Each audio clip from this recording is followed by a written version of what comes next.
ഇപ്പോൾ അഡ്വക്കേറ്റ് സുഭാഷ് ചന്ദ്രൻ നമുക്കൊപ്പം ചേരുകയാണ്. അഡ്വക്കേറ്റ് സുഭാഷ് ചന്ദ്രൻ, നോക്കൂ, ഈ വിഷയവുമായി ബന്ധപ്പെട്ട് കോടതി അടിക്കടി നൽകുന്ന നിർദ്ദേശങ്ങൾ, കോടതിയുടെ ഭാഗത്തു നിന്നുണ്ടാകുന്ന പരാമർശങ്ങൾ, വാക്കാലുണ്ടാകുന്ന പരാമർശങ്ങളായാലും ഉത്തരവിന്റെ ഭാഗമായിട്ട് വരുന്നതായാലും അത് മനുഷ്യപക്ഷത്തോട് ചേർന്ന് നിന്നുകൊണ്ടുള്ളതാണ്, മനുഷ്യരുടെ ജീവിക്കാനുള്ള അവകാശത്തോട് ചേർന്ന് നിന്നുകൊണ്ടുള്ളതാണ്. ഇവിടെ ഇപ്പോൾ സംഗീത അയ്യർ ചൂണ്ടിക്കാട്ടുന്നുണ്ടായിരുന്നു, ഈ മനുഷ്യരിൽ ക്രിമിനലുകളില്ലേ, ഉപദ്രവിക്കുന്നവരില്ലേ, അവരെയൊക്കെ നമ്മൾ തൂക്കിക്കൊല്ലുകയാണോ ചെയ്യുന്നത് എന്ന് അവർ ചോദിച്ചു.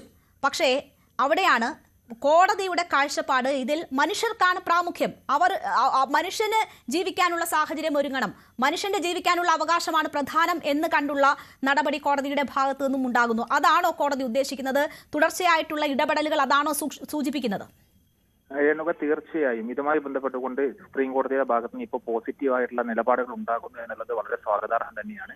കഴിഞ്ഞ നിരവധി കാലങ്ങളായി സുപ്രീം കോടതി ഉൾപ്പെടെ വളരെ പ്രതിരോധകരമായ സമീപനമാണ് സ്വീകരിച്ചിരുന്നത്. നേരത്തെ മുതൽ കണ്ണൂർ ജില്ലാ പഞ്ചായത്തിനെയും അതുപോലെ തന്നെ കോഴിക്കോട് കോർപ്പറേഷനെയും ഒക്കെ ഈ കേസിനകത്ത് പ്രതികരിച്ചിരുന്ന ഒരാളാണ് ഞാൻ.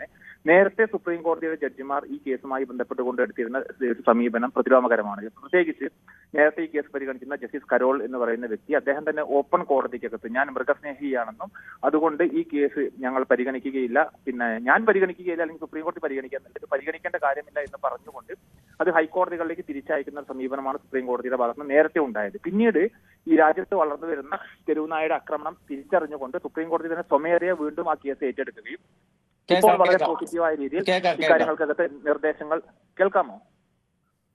ഇപ്പോൾ ഈ പറയുന്ന ഇതിനകത്ത് വളരെ സുപ്രീം കോടതിയുടെ ഭാഗത്ത് നിന്ന് ഉണ്ടാകുകയും ചെയ്യുന്ന സമീപത്ത് അത് വളരെ പോസിറ്റീവായി തന്നെയാണ് ഞാൻ കാണുന്നത്. നേരത്തെ ഈ ചർച്ചയ്ക്കകത്ത് പങ്കെടുത്ത സംഗീത അയ്യർ എന്ന് പറയുന്നവർ അവർ മനസ്സിലാക്കേണ്ടത്, കണ്ണൂരിലെ ഒരു റിയാൻ എന്ന് പറയുന്ന ഒരു 8 വയസ്സുകാരനെ തെരുവുനായ കടിച്ചു കൊന്നു. അത് അവരുടെ മോനായിരുന്നെങ്കിൽ അവർക്ക് എത്രത്തോളം ഇതിനകത്ത് ഒരു ദുഃഖമുണ്ടാകുമെന്ന് നമ്മൾ മനസ്സിലാക്കണം. കേരളത്തിനകത്ത് നിരവധിയായ കുട്ടികൾ ആക്രമിക്കപ്പെടുന്നു. പിഞ്ചു കുഞ്ഞുങ്ങൾ അവർക്ക് കളിസ്ഥലത്ത് കുട്ടികൾക്ക് കളിക്കാൻ പോകാൻ പറ്റാത്ത അവസ്ഥയിലേക്ക് നമ്മുടെ നാട് മാറുന്നു. ഡൽഹിയിൽ ഉൾപ്പെടെ, ഞാൻ ജീവിക്കുന്ന ഡൽഹിയിൽ ഉൾപ്പെടെ തങ്ങളുടെ ഫ്ളാറ്റുകൾക്കകത്ത് നിന്ന് കളിസ്ഥലങ്ങളിലേക്ക്, ഗ്രൗണ്ടുകളിലേക്ക് പോകാൻ വേണ്ടി ചെറിയ കുഞ്ഞുങ്ങൾക്ക് സാധിക്കാത്ത സാഹചര്യം ഉണ്ടാകുന്നു.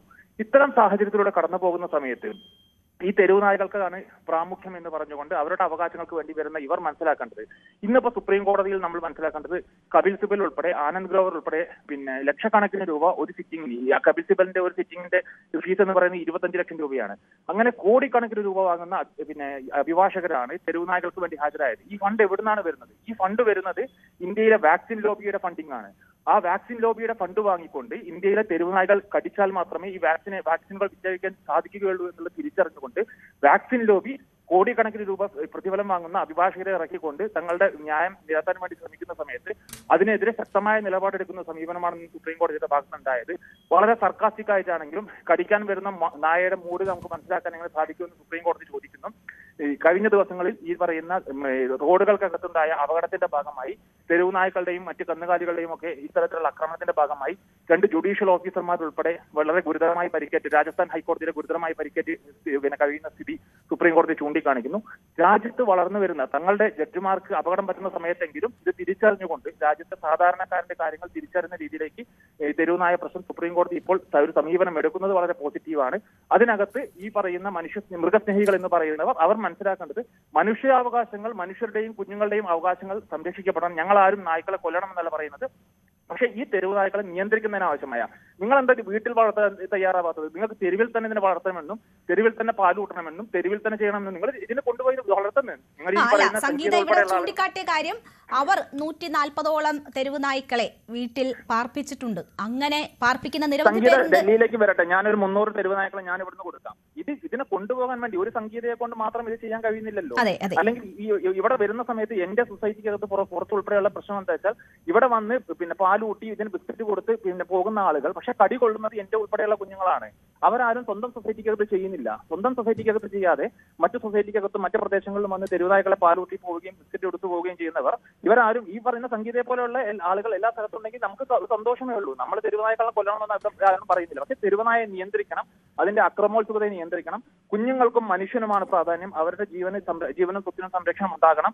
അതിനുശേഷം രണ്ടാമത് മാത്രമേ തെരുവുനായ്ക്കളുടെയും ഒക്കെ ഈ അവകാശങ്ങൾ സംരക്ഷിക്കപ്പെടേണ്ടതുള്ളൂ. ശരി, തുടരുക സുഭാഷ് ചന്ദ്രൻ, ഫോണിൽ തുടരുമെന്ന് ഞാൻ പ്രതീക്ഷിക്കുകയാണ്. കൂടുതൽ വാർത്തകൾക്ക് news 18 Keralam YouTube channel subscribe ചെയ്യുക.